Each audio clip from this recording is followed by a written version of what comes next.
at least alam niya, kaysa sa wala. Kaya, tama yung point mo. Tama. Kasi, may mga,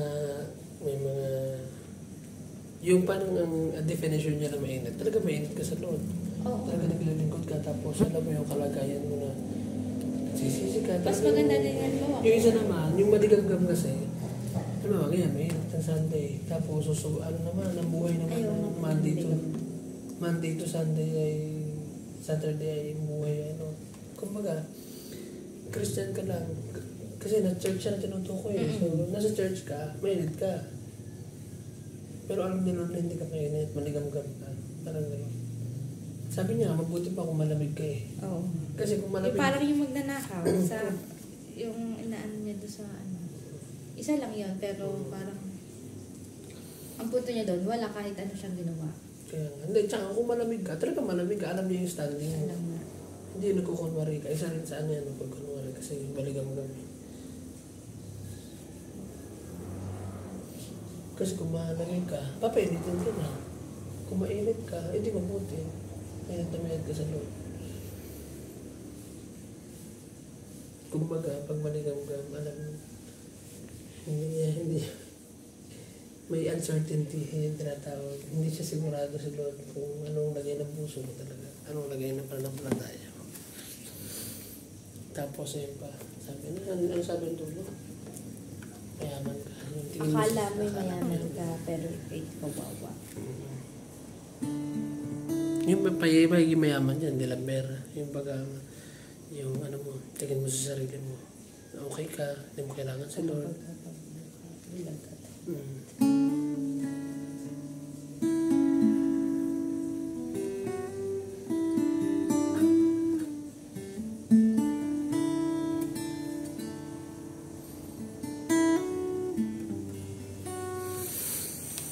Anong verse yan? Chapter yan? So yun yung devotion namin this morning. Pahayag. Revelation chapter 3? Revelation chapter 3 verses 15 to 17.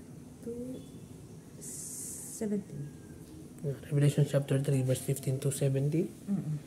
So yun. Sabi dito ng Lord, napaka-importante sa ating mga Kristyano, no? Sabi diyan, alam ko ang ginagawa mo, alam kong hindi ka malamig ni mainit. Mabuti sana kung malamig o mainit. Ngunit dahil ikaw ay maligam-gam, hindi ka mainit ni malamig, isusuka kita. Ayun. Yun yung verse na parang inaano dito, parang pinapoint out dito ni Lord. Actually, si Jesus yung nagsasalita dyan. Nagsabi ng Lord, kung mainit ka, di mabuti. At kung malamig ka, at least, papalamigin ka ng Lord. Yung maligam-gam doon, it represent yung isang Kristiyano, isang mananampalataya na ang buhay ay sumusunod. Hindi. Tapos, namumuhay sa kabanalan, namumuhay sa kadiliman. Tapos, basta, very uncertain. Yung uncertainty ng pananampalataya, nagtitiwala, hindi. Tapos, believe sa sarili. Yun, tinukoy din sa verse. No, yung nabubuhay ka na, yung mayaman ka. Akala mo Sabi niya na akala mo mayaman ka, pero sa totoo lang, sa harap ng mata ng Lord, no? Sa mata ng mundo, mayaman ka. Yung mayaman, hindi lang financially, okay ka, stable ka,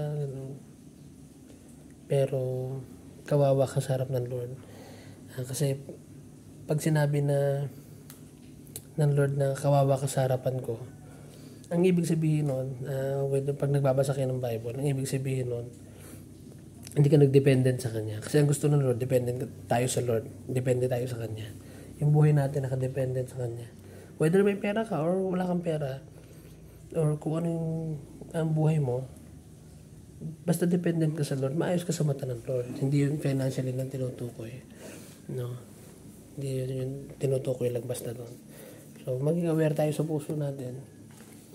Aware ka ba na ang puso mo ay malamig o mainit? Ang pananampalataya mo mainit o malamig?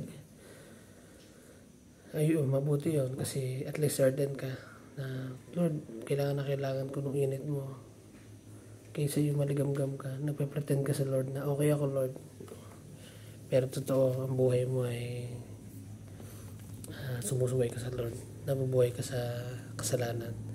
So yun, i-identify natin yung kalagayan natin, tayo ay maging mainit sa pananampalataya. Pagpalain kayo lahat. God bless you.